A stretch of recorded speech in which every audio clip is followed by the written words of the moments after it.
Good morning, students. Welcome to the online lecture of Organism of Commerce and Management.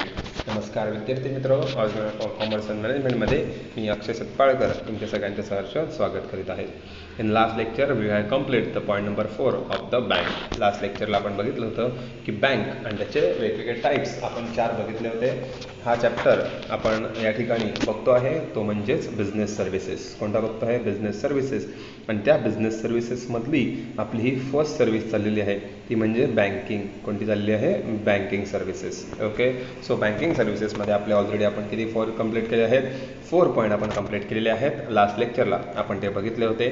So last लेक्चरला ज्यांनी जी video बघितले नसेल त्यांनी आपल्या last लेक्चरमध्ये यूट्यूब चॅनलवरती जाऊन पहिले 4 पॉईंट त्या ठिकाणी बघायचे आहेत. ठीक आहे, त्या ठिकाणी आज आपण बघणार आहोत point number 5.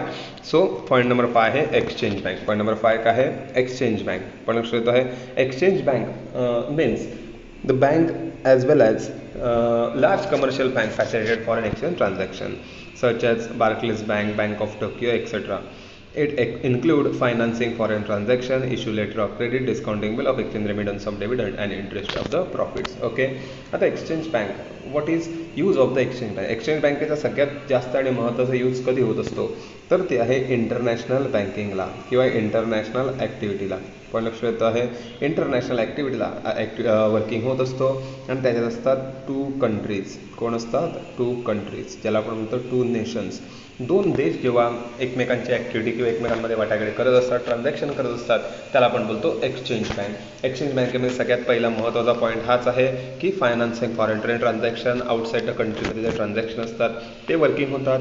Issue of letter of credit. Okay, letter of credit म्हणजेच काय तर त्या ठिकाणी एखादा देश उधारीवरती म्हणजे अगोदर वस्तू मागतो आणि त्यानंतर पैसे करत असतो, तो एक पार्ट आहे. Bill of exchange, outside the कंट्रीचे एक्सचेंज असतात, बिल्स असतात. बिल ऑफ एक्सचेंज म्हणजेच काय? बिलवरती दिला जाणारा एक्सचेंज डिस्काउंट त्या ठिकाणी बिल ऑफ एक्सचेंजला मिळालं जातं. आणि चौथा आहे remittance of dividend, interest and profit. Interest हा वेगवेगळ्या बँकांमध्ये, आपलं एक एक्झाम्पल इंडियन ओव्हरसीज बँक ही आपली बँक आउटसाईड द कंट्रीमध्ये जास्तीत जास्त प्रकारे खूप मोठ्या प्रमाणात वर्किंग होत आहे. आपल्या इकडे एक्झाम्पल आपण घेऊ शकतो HDFC. ओके, HDFCचं एक्झाम्पल आपण घेऊ शकतो. सो HDFC एक अशी ॲक्टिव्हिटी आहे की त्या ठिकाणी आपल्याला फॉरेन बँक म्हणून वर्किंग होत असते. सो हा सगळा पार्ट हा त्या ठिकाणी आपल्याला बघायचा असतो. त्याला पॉईंट नंबर 6 कडे जाऊया आपण. रिजनल रुरल बँक खूप महत्त्वाचा पार्ट आहे. रिजनल रुरल बँक जे आपल्या रुरल एरियासाठी जास्तीत जास्त पद्धतीने वर्किंग होत असतं त्याला आपण बोलतो रिजनल रुरल बँक. नावातच सगळं लिहिलेलं आहे. महत्त्वाचा पॉईंट एक लक्षात घ्या, 1975ला याची इंट्रोडक्शन झालेलं आहे, एस्टॅब्लिशमेंट झालेली आहे. नक्की याचा भाग कसा आहे तो आपण बघून घेऊया. सगळ्यात महत्त्वाची गोष्ट, रिजनल रुरल बँकेला रिजनल रुरल बँक असं का म्हणतात तर त्या ठिकाणी महत्त्वाचा पार्ट काय आहे? सगळ्यात पहिला आणि सगळ्यात महत्त्वाचा पार्ट आहे की याचा जो 50% आहे, बरोबर अर्धा हा बिझनेस आहे ना, त्याचा जो 50% पार्ट आहे हा घेतं सेंट्रल गव्हर्नमेंट. कोण असतं? Central government. त्यानंतर फक्त थोडासा 15% पार्ट हा आहे स्टेट गव्हर्नमेंट. कोण घेतं? State government. आणि उरलेले जे 35% आहेत हे त्या बँक्स घेत असतात. स्पॉन्सर बँक म्हणजे ज्यांना त्या ठिकाणी बँक काम करायचं असते त्या ठिकाणी वर्किंग होत असते. सो 3 पॉईंट लक्षात कोणी ठेवायचे आहेत? 50% गव्हर्नमेंट, स्टेटवर 15% आणि 35% स्पॉन्सर बँक. पण लक्ष येतो हे ॲक्टिव्हिटी त्या ठिकाणी होत असतात. कळलं तुम्हाला?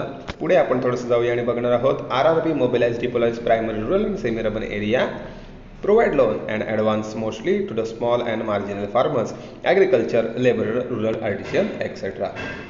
प्रत्येक ठिकाणी बघा कोणता शब्द जास्तीत जास्त आलेला आहे? रुरल आलेला आहे, ॲग्रिकल्चर आलेला आहे, फार्मर आलेला आहे. म्हणजे ही ॲक्टिव्हिटी कोणत्या भागात केली जाते? ग्रामीण भागात केली जाते. कोणत्या भागात केली जाते? ग्रामीण भागात. पण लक्षात आहे सगळे जे रुरल पार्ट आहेत हे रुरल पार्ट ऑल ॲक्टिव्हिटीज हे कोणत्या ठिकाणी केल्या जातात? रिजनल रुरल बँकेमध्ये केल्या जातात. Point number 7 saving bank. Okay, saving bank याचा उद्देशच फक्त सेव्हिंगसाठी असतो. The main objective of saving bank is to encourage the saving of the people especially in rural area. Example of such bank include the postal services, commercial bank and corporate bank etcetera. Okay, saving bank म्हणजेच आपण सगळ्यात महत्त्वाचा part इकडे काय सांगू शकतो? बचत. Okay, एखाद्या व्यक्तीची आपल्याला सेव्हिंग करायची असते. सो ज्या बँका सेव्हिंग हॅबिट्स इम्प्रूव्ह करत असतात त्यांना बोलतात सेव्हिंग बँक.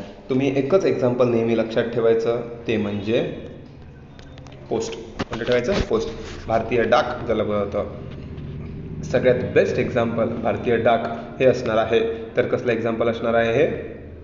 त्या ठिकाणी इंडियन पोस्टचं एक्झाम्पल असणार आहे. कसलं एक्झाम्पल असणार आहे? इंडियन पोस्ट हे भारतीय डाक यांचं सगळ्यात बेस्ट एक्झाम्पल या ठिकाणी असणार आहे. पण लक्षात येतं त्या कारण की ते काय करतात?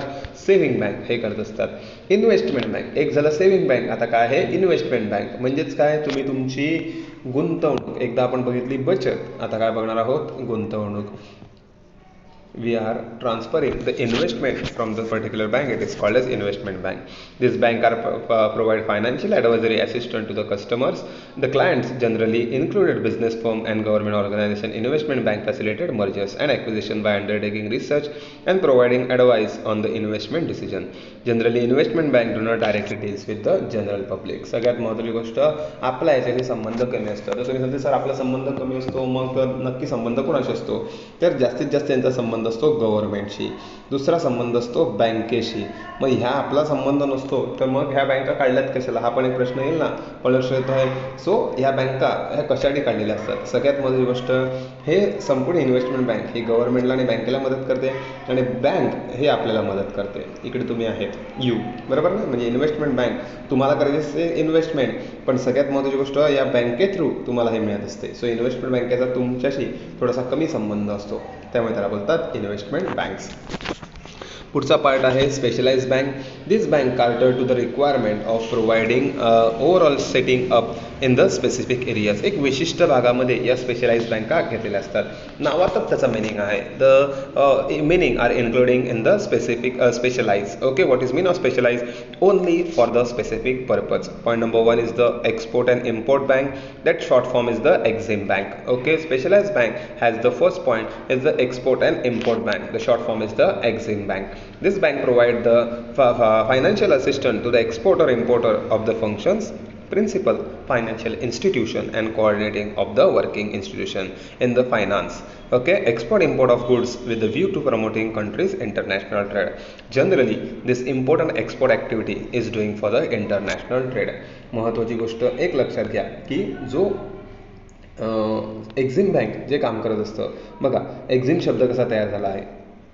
याच्यातला एक्स, याच्यातला एम, हा घेतला एक्झिम. राहील लक्षात? X M EXIM bank, export import bank. आता मला सांगा एक्सपोर्ट इम्पोर्ट कुठे चालतं?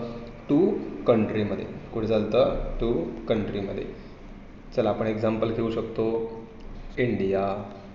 दुसरं एक्झाम्पल घेतलं JPM म्हणजेच जपान. आता टेक्नॉलॉजीमध्ये वेगवेगळ्या प्रकारचे इम्पोर्ट एक्सपोर्ट होत असते. आता इंडियामध्ये फार्मिंग जास्त होते, मग इंडिया काय करणार? एक्सपोर्ट करणार. कोणाला? जपानला.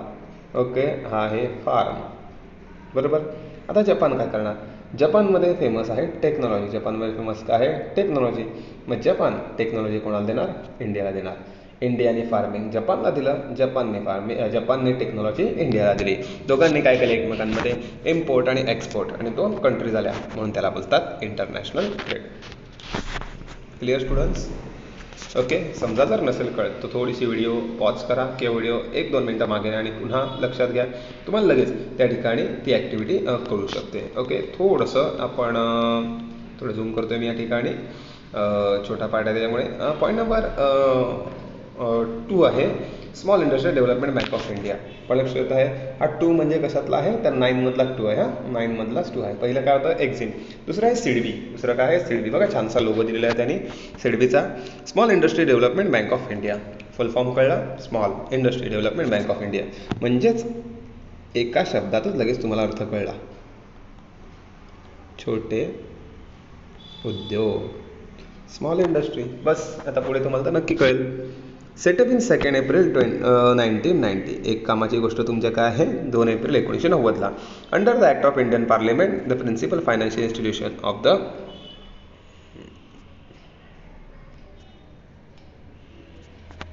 प्रमोशन. ओके, सो त्या ठिकाणी आपण प्रमोशन ॲक्टिव्हिटी केली. Next part. आता आपल्याला काय बघायचं आहे की सिडबी. सिडबी ॲक्टिव्हिटी करत असताना स्मॉल इंडस्ट्रीजसाठी करते आहे. स्मॉल इंडस्ट्रीजसाठी करताना सगळ्यात महत्त्वाचा पार्ट आपल्याला नक्की काय करायचं? तर स्मॉल इंडस्ट्रीमध्ये ही वर्किंग करायची आहे. स्मॉल इंडस्ट्रीमध्ये ही वर्किंग करत असताना आपल्याला त्याच्यामध्ये नक्की काय करायचं आहे? तर त्या ठिकाणी financing and developing the micro, small and medium enterprise sector as well as the coordination function of industry engage in the similar activity. थोडंसं झूम करतोय मी या ठिकाणी तुम्हाला दिसण्यासाठी. आता इकडे दिलं आहे MSME. काय दिलं आहे? MSME. MSME म्हणजेच काय? Small finance and micro medium enterprises. थोडंसं बाहेर निघताना तुम्हाला मी ते सांगतो. आता मायक्रो आणि स्मॉल. स्मॉल म्हणजेच काय? जसं आता आहे पिकल. कोणता बिझनेस आहे? पिकल. पुढचं आहे पापड. पुढे आहे इस्त्री, आयन याला बोललं जातं, बरोबर की नाही. लोणावळ्याला बघितलं तर काय आहे? चिकी. हे कसे आहेत? खूप मोठे मोठे बिझनेस आहेत का यांचे? फार मोठे मोठे हे आहेत का? आपण ज्याला काय सांगू शकतो? लाख आणि करोडोच्या इंडस्ट्री आहेत का? बिलकुल नाही.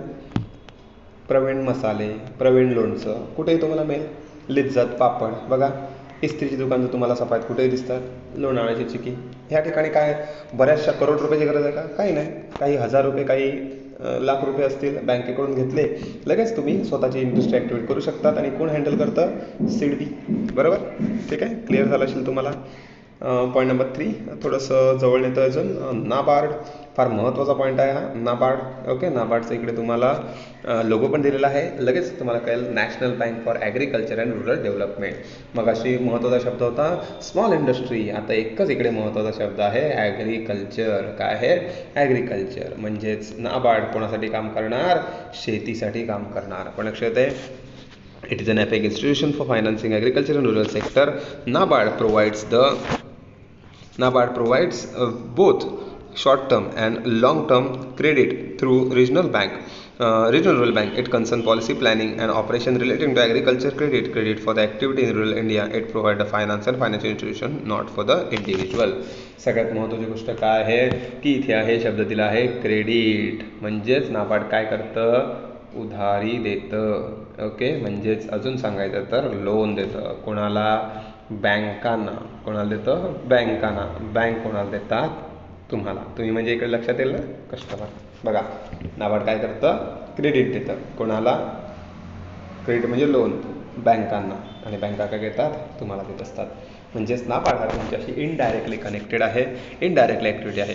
सो एक गोष्ट नेहमी लक्षात ठेवा की तुम्ही ज्या वेळेला पण ॲक्टिव्हिटी करत असतील तेव्हा सगळ्यात महत्त्वाचा शब्द काय आहे? ॲग्रिकल्चर.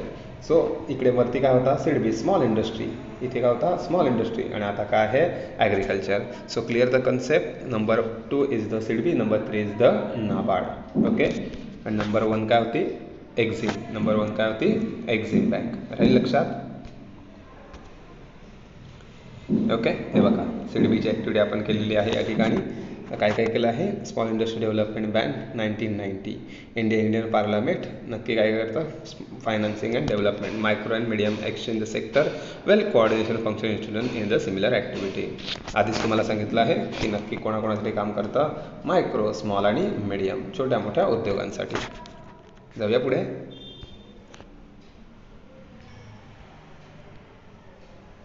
पुढे आहे नाबार्ड. बरोबर ना, सांगितलं ना आताच तुम्हाला. नाबार्ड कोणासाठी काम करतं? हे बघा, ॲग्रिकल्चर. कोणासाठी काम करतं? ॲग्रिकल्चर. काय करतं? क्रेडिट. बरोबर ना, क्रेडिट म्हणजेच काय? लोन.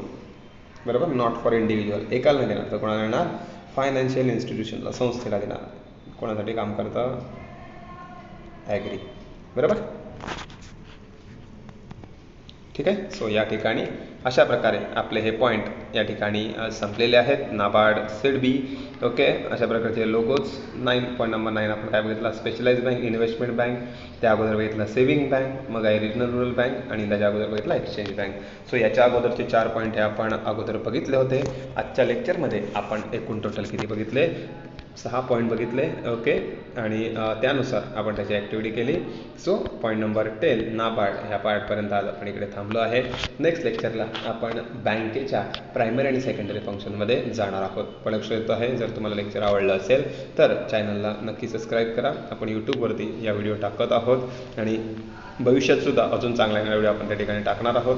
सो चॅनलला त्या ठिकाणी माझं तिकडे नाव दिलं असेल खाली, तिकडे नक्कीच सबस्क्राईब करा. पण लक्ष येत आहे, असं एक छोटंसं बटन दिलं असेल, त्या ठिकाणी काय करू शकतात तुम्ही?